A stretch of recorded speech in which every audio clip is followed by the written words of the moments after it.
हमारा विषय करें योग रहे निरोग, इस पे चल रहा है। इसी बीच एक और चर्चा इसमें हम जोड़ना चाहेंगे, एलोपैथ और आयुर्वेद का। आयुर्वेद भैया, और आयुर्वेद और एलोपैथ में मुख्य अंतर क्या है और कौन सी चिकित्सा बेहतर है?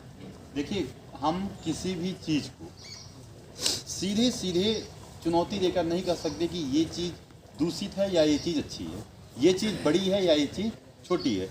हर एक चीज़ की अपनी उपयोगिता है। अब ऐसा समझिए, आपको सिर दर्द है, हम आपकी एक औषधि दिए, आप उसे खाइए।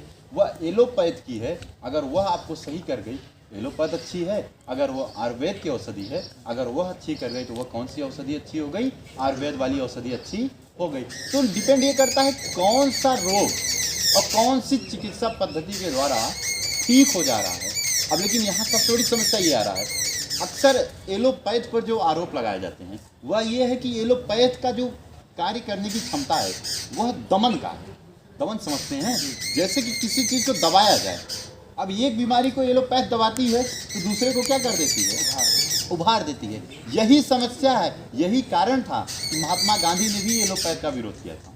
महात्मा गांधी कहे थे कि एलोपैथ इसका जो एक सबसे बुरा काम है वह रोग को दबाकर एक रोग को दूर करेगा, दूसरे को पैदा कर देगा। और आयुर्वेद का जो कार्य है वो जड़ से, इसीलिए एलोपैथ शीघ्र कार्य करती है और आयुर्वेद धीरे धीरे कार्य करता है। आयुर्वेद क्या करेगा? चीज़ों को उभारेगा, पहले उस चीज़ को जो भी रोग रहेगा उभारेगा, फिर उसे जड़ से खत्म करेगा। ये है आयुर्वेद की विशेषता। और ये एलोपैथ पे जो आरोप आते हैं, लेकिन इस पर भी बहुत रिसर्च हो रहे हैं। आखिर ये जो साइड इफेक्ट की चीज़ें आ जा रही हैं, एक रोग के जाने के बाद दूसरे रोग जो पैदा हो जा रहा है, इसके पीछे क्या कारण है? एलोपैथ पे बहुत प्रयोग हुए हैं, यकीन मानिए। और आयुर्वेद पे एलोपैथ की अपेक्षा 0.002% भी काम नहीं है। जिस दिन आयुर्वेद पर भी वर्क होने लगे, काम होने लगे एलोपैथ की तरह, उस दिन आयुर्वेद पूरे विश्व में एक बहुत अच्छी चिकित्सा पद्धति हो सकती है। और वैसे भी आजकल अक्सर देखा जा रहा है जिस तरीके से आयुर्वेदिक औषधियाँ बनाई जा रही हैं, अमेरिकन कंपनी आयुर्वेदिक औषधियों पर इसमें ज़्यादा जोर दे रही है। और सबसे ज़्यादा आयुर्वेदिक दवाइयाँ 50% से ज़्यादा आयुर्वेदिक दवाइयाँ अमेरिका अपने यहाँ खुद खपत करवा लेती है, खुद डिमांड करती हैं। वहाँ आज अमेरिका में, चीन में, रूस में, इंग्लैंड में, यूरोपीय देशों में बहुत ज़्यादा आयुर्वेदिक दवाइयों की मांग है। अब तो आपने कभी देखा है ना कि आज हमारे यहाँ ये नीम का जो दातून है, ये दातून ही नहीं दांत साफ करने का, ये एक प्रकार की औषधि है जिसे आयुर्वेदिक औषधि के अंतर्गत रखा गया है। दांत के रोगियों के लिए, दांत को जिनको झंझनाहट महसूस होता था या जिनके मुंह से बदबू आती थी, उनके लिए नीम की दातून कराई जाती थी। हमारे यहाँ तो कम से कम 9 प्रकार की है। अर्जुन के छाल का भी आप दातून कर सकते हैं, अर्जुन के डंठियों का, जामुन के डंठियों का, और नीम की डंठियों का, बबूल के डंठियों का, आम के डंठियों का। तो ये सारी जो नीम का, आप देखिए अमेरिका वगैरह में भारतीय रुपए का 600 रुपये का एक छोटा सा इतना टुकड़ा मिलता है। ये औषधियाँ, उनकी डिमांड है। नीम पर पेटेंट की बात आई थी, वैश्विक स्तर पे बड़ा विरोध हुआ था। जब भाई वैश्वीकरण होने लगा तो उसमें बोला गया कि नीम पर अमेरिका पेटेंट लेने वाला है, तो बड़ा विरोध हुआ था। लेकिन उस पर नीम पे सबसे ज़्यादा औषधि आज अमेरिका बना रहा है, तुलसी पे सबसे ज़्यादा औषधि अमेरिका बना रहा है। तो आयुर्वेदिक चीज़ों पे अब जब रिसर्च होने लगी, जब उस पर काम होने लगा, तो निश्चित तौर पर एक बड़ी मात्रा में आयुर्वेद की जो उपयोगिता आई, उपयोगिता किस अर्थों में? भाई एलोपैथ भी रोग दूर कर रहा है, आयुर्वेद भी रोग दूर कर रहा है, लेकिन आयुर्वेद की उपयोगिता क्यों पैदा हो गई? क्योंकि एलोपैथ रोग को दूर करने के बाद, एक रोग को दूर करने के बाद दूसरे रोग को क्या कर दे रहा है? पैदा कर दे रहा है। लेकिन आयुर्वेद उस रोग को दूर ही नहीं करता बल्कि जड़ से खत्म कर देता। अच्छा, जैसे कि आपने बहुत सारे विदेशी देशों के नाम लिए, यहाँ आयुर्वेद बढ़ रहा है, यहाँ मांग बढ़ रही है, लेकिन बात यह है कि जहाँ से आयुर्वेद निकला है, हमारे देश से आयुर्वेद निकला है। और ये ही नहीं, हमारे गांव में कहा जाता है कि हम जब सुबह से उठते थे और शाम तक हमारे बुजुर्ग बस आयुर्वेद पे चलते थे, आयुर्वेद पे चलते थे, जो भी करते थे उसका संबंध आयुर्वेद से होता था। तो क्यों यहाँ महत्व घटा दिया गया है या घट गया है यहाँ में? देखिए, आपने सुना होगा ना कि अपने चीज़ें जो होती हैं, अब पराए गांव के जो ढोंगी भी होगा वो सिद्ध होगा, अपने गांव का जो सिद्ध होगा वो ढोंगी नजर आएगा। आपने देखा होगा अभी जब कोरोना काल था, रामदेव जी का, और कह सकते हैं कि एक तरफ आयुर्वेद के प्रमुख और एक तरफ एलोपैथ वाले, एम्स वाले आपस में भिड़े भी थे, बड़ा अच्छा डिबेट भी करा लिए देश के लोगों ने। दूर के ढोल सुहाने होते हाँ, हैं। तो आयुर्वेद वर्सेस एलोपैथ हो गया था इस देश में। देखिए एलोपैथ का विरोध नहीं करना है, क्योंकि वर्तमान में भारत में इतनी अच्छी आयुर्वेद पर शोध नहीं हुए, इतने अच्छे कार्य नहीं हुए हैं कि अकेले आयुर्वेद के दम पर आप भारत के लोगों को अब वर्तमान के भागदौड़ दौर में जिस तरीके से पूरी व्यवस्था ही बदल गई है, अब के दौर में अकेले आयुर्वेद के दम पे तो आप या फिर तुरंत एलोपैथ को हटाकर आयुर्वेद को ही स्थान देकर आप रोगों को दूर नहीं कर सकते। अब भारत में वर्तमान में भारत में ज़रूरत क्या है, आयुर्वेद पर ढेर सारे शोध हों। इसका मतलब ये नहीं कि एलोपैथ पे शोध बंद हो जाए, नहीं, आयुर्वेद और एलोपैथ का संतुलन बनाया जाए। अच्छा, एक और विषय है कि आयुर्वेद और एलोपैथ में अक्सर जैसे आपने अभी चर्चा किया कि रामदेव और ये एम्स वाले में दोनों में तू मैं हुई थी, तो ये एलोपैथ और आयुर्वेद में हमेशा तू मैं क्यों चलती रहती है? मैं बड़ा तू बड़ा की लड़ाई है भाई। मैं कह रहा हूँ कि हमको किसी रोग को दूर करना है।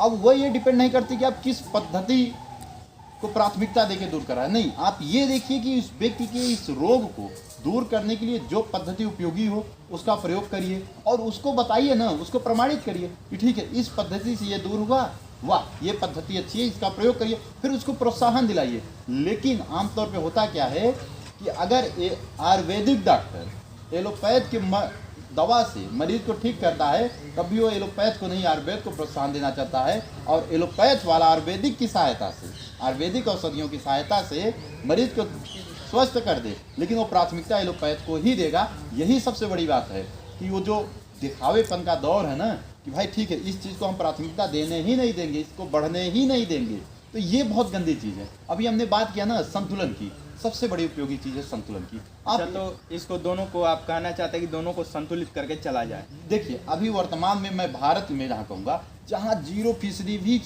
शोध नहीं हो रहे हैं, बस आयुर्वेदिक के लिए एक संस्थान बना दिए हैं, आयुर्वेद विज्ञान रिसर्च संस्थान, वहाँ हो कुछ नहीं रहे हैं, वहाँ वो नाम मात्र के मोहर बचे हैं। आप देखिए सबसे बड़ी से बड़ी कंपनियां किस पे निवेश कर रही हैं, एलोपैथ पे निवेश कर रही हैं, आयुर्वेद पे बहुत छोटी छोटी कंपनियां निवेश कर रही हैं, या बहुत छोटे छोटे जगहों पे निवेश हो रहे हैं, आयुर्वेद पे अच्छे काम नहीं हो रहे हैं। लेकिन जैसे जैसे लोगों के जागरूकता का समय आया, मैंने बताया ना जब विदेशी लोगों ने आयुर्वेद पे अपना विश्वास जताना शुरू किया, तब अब कंपनियों ने आयुर्वेद की ओर, औषधियों की ओर इस पर ध्यान देना शुरू किया। अब देखिए आयुर्वेद के औषधियों पे भी काम हो रहे हैं और अच्छे काम हो रहे हैं।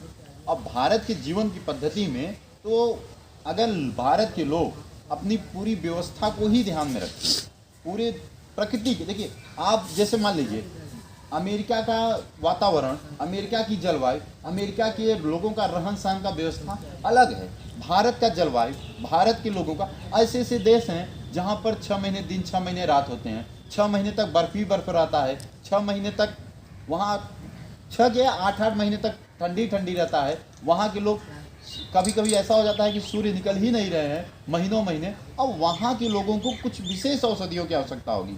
भारतीय लोग अगर अपने जीवन को इतना उलझाए न होते, अभी के लिए मैं नहीं कर रहा हूँ, ये जो गलतियाँ हो गई, अगर इतना उलझाए न होते, आज बहुत सुंदर तरीके से आयुर्वेद के ही सहारे पूरा समाज स्वस्थ रहता। लेकिन आज देखिए भाई हमारे समाज में क्या नीम के पौधे नहीं कम हुए, बबूल के पौधे कम नहीं हुए, आम के पौधे कम नहीं हुए, जामुन के पौधे कम नहीं हुए, फिर भी आज हम दातून के लिए कोलगेट के पीछे ही क्यों भाग रहे हैं? आज पूरा का पूरा समाज कोलगेट के पीछे या पेस्ट के पीछे क्यों भाग रहा है, ब्रश के पीछे क्यों भाग रहा है? क्योंकि कहीं ना कहीं हमने अपने आप को उलझा दिया है। और सबसे ज़्यादा दांत की मरीज अभी है। आज अब आप सर्च करिए, लोग पढ़ते हैं तो गूगल में सर्च करिए, कम से कम आधी से ज़्यादा आबादी मुंह रोग से ग्रसित है पूरे विश्व में। संयुक्त राष्ट्र संघ की रिपोर्ट है जो ये विश्व स्वास्थ्य संगठन देता है, उसकी एक रिपोर्ट है कि उसमें उसने साफ साफ बताया आधी से ज़्यादा दुनिया आबादी पूरा मुंह रोग से ग्रसित है। तो देखिए ना भाई, अब यही था ना कि हमारे पास सब कुछ थे दांत को साफ करने के लिए, मुंह को स्वस्थ रखने के लिए दांत, और लोगों के दांत 100 साल तक चलते थे।